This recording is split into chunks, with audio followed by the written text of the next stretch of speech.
Hello, thank you for joining tonight. Tonight we're going to talk a little more about what I would say is the final function of the five. It's not actually the last thing that the church does, but over the last few weeks we've talked about, of course, the primary function of the church being worship. We exist to worship God. We've talked about evangelism and discipleship, and those are numbers 2 and 3. They kind of go hand in hand because we are called to make disciples. We're called to reach people for Christ. It's kind of interesting, with current events and some of the things that we've seen in the past few weeks. As an American, I'm outraged about some of the things that have happened. I'm not going to go into detail about them, but you know what they are. There's some of the things that have happened surrounding our presidential election and just the fishy nature of some of the things that are happening even in our legal system right now. And I'm outraged as an American about that. As a pastor, I'm burdened because I see more and more people who claim to believe in Christ, and they're making the mission of the church to be to restore America to greatness or to take back our democracy. And the purpose of the church is not the democracy and the security of the democracy of the United States of America. Now, some people are going to call me a liberal or unpatriotic by saying that. No, don't hear that. I believe in America. But my belief and worship of God is greater. And church, our purpose is to worship. It's to tell people about Christ. It's to disciple them. It is to serve. And that was last week's function. And finally, it is fellowship. And that's what we're going to talk about this week. And the best passage that I can show you that's just this great picture of fellowship and what it means to a New Testament church is in Acts 2. So if you have your Bibles, you can open them to Acts 2, beginning in verse 42. This is right after Pentecost. I think at the end of verse 41 in Acts 2, it says that they added about 3,000 to their number. Let me double check that. Yes, 3,000 souls were baptized that day. And so in Acts 2 verse 42, it talks about the next few weeks, and it says this. It says they, being the church, they were continually devoting themselves to the apostles' teaching and to fellowship, to the breaking of bread and to prayer. Everyone kept feeling a sense of awe, and many wonders and signs were taking place through the apostles.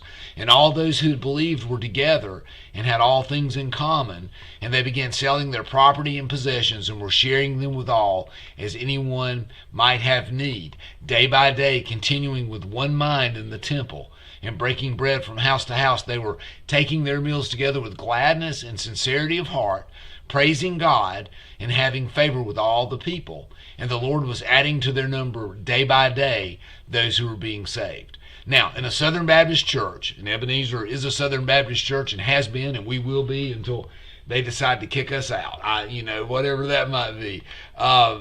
We actually existed before the Southern Baptist Convention. Ebenezer was founded in 1778. And to think about these things,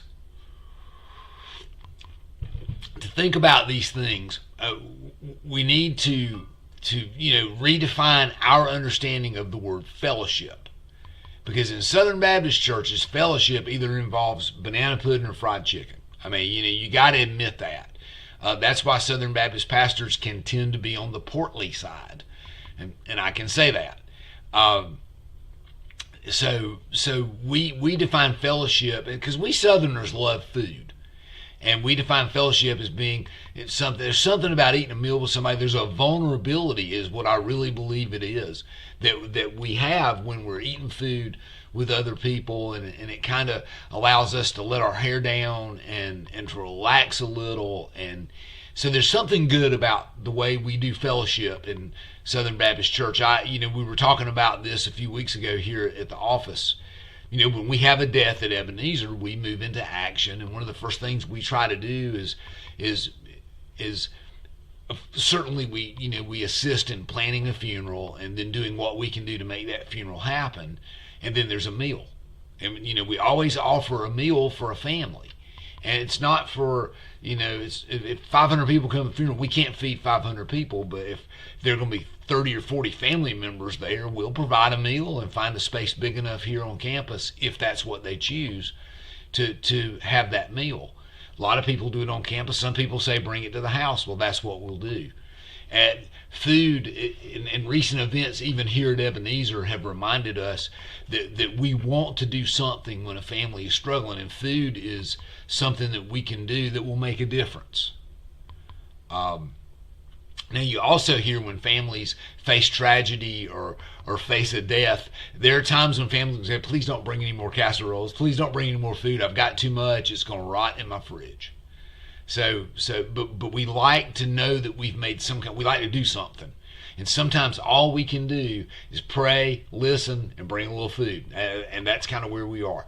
All right. The essence of fellowship is caught up in that.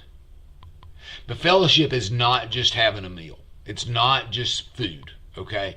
Fellowship is in the relationships that we have with each other inside of all that. And I think that's what you see here in Acts 2. What you see in Acts 2, you've got all these new Christians, and they continually devoted themselves to the teaching of God's Word, and it says into fellowship, and I think that Luke defines fellowship a little lower down here. But to fellowship, to the breaking of bread, and to prayer, everyone kept feeling a sense of awe. Now, there's a fellowship in the fact that they were all experiencing these things together, and they sensed the awesomeness of what God was doing. Luke says many wonders and signs were taking place through the apostles. That's what awed them. And all those who believed were together and had all things in common. I think there's something really big to be said for the fact that believers need to be together and share common experiences. Now, with all that said, I don't know, the last time we, statistics are iffy, but there were around 1,400 members of Ebenezer at the last, and that included everybody who is on the roll, non-resident members, everybody. It was somewhere in that neighborhood. We've tried to prune those, so those numbers actually will go down, because the reality of things is on a semi-regular basis, we might see 600 people that are semi-active. Don't make me explain all that right now. I'll explain it if you want. Just grab me and say, hey, what did you mean by that? And I'll tell you. So if you get that many people, if you get 600 people in a room, they're not going to agree on everything. They're not going to agree on who to vote for. They're not going to agree on this stuff. They're not going to agree on anything. Some of them will say, man, I love this 2018 Revolutionary Run t-shirt David's wearing. And some people will say, he ought to be wearing a suit and tie. He ought to sleep in a suit and tie. There was a pastor in town that, he was a good friend of mine. He pastored one of the more prominent churches downtown, and people would swear that he would cut his grass in a suit and tie. David ain't cutting his grass in a suit and tie. I got news for you. So if you see me at Lowe's, just run the other way if you don't like how I'm dressed, because a lot of times I've got paint on me or yard debris. I mean, I'm not a homeless guy, and I'm not trying to look like that. But if I'm working, that's my daddy coming out in me. If I'm working and I got to go, I just drop and go. And anyway, all that said, that you didn't really want to know anyway, we won't agree on everything. But we've got to find this. I know that our world today creates this situation where if we don't agree, we need to encamp, and we're either team this or team that, and we can't intermingle. And if we don't agree, we shouldn't like people that that we don't agree with. And that's a lie that the devil feeds. That feeds into churches too, and we can't let that feed in here. Because these folks were together, they sold their property, they shared with each other. They might have day by day. They continued with one mind in the temple, and they broke bread from house to house, and they were taking their meals together with gladness and sincerity of heart. I think Luke says something there that I want you to think about. We Baptists like to come up with a schedule and programize things. These guys were just eating together because they loved each other. That's it. I mean, it wasn't a schedule. It wasn't a meal calendar or anything like that. They ate together because they liked spending time together. They praised God, and it says they were having favor with all the people. So what that means is the people that didn't know about Christ were seeing what was going on in their midst, and they wanted to know more. They liked it, and they wanted to know more. And that's why the last part of verse 47 says, and the Lord was adding to their number day by day those who were being saved. So what can we do to preserve fellowship in the church? Well, Paul talked a lot about that. He talked, and you know, on the negative side, he talked about, see, Luke's just talked about how they agreed, they loved each other, they were together. Paul cautioned the church about the times when we disagree, and he cautioned the church about creating dissension. And there are people who will dissent, especially in a Southern Baptist church. You know, they do it in all churches, though. They do it in Methodist churches and Presbyterian churches. People won't agree with something, and you know, there are right ways and wrong ways to handle that. Well, the wrong way is to create doubt and dissension, and we can do that. And you know, we can do that by starting rumors or saying, you know, there are manipulative people in this world who are really clever.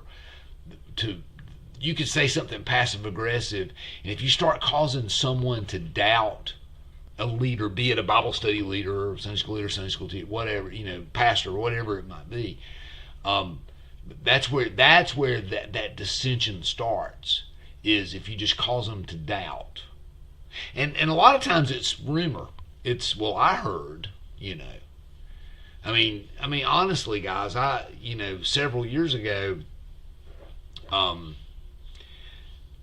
there were some rumors started about my family that were not true, and I don't want to even go into them.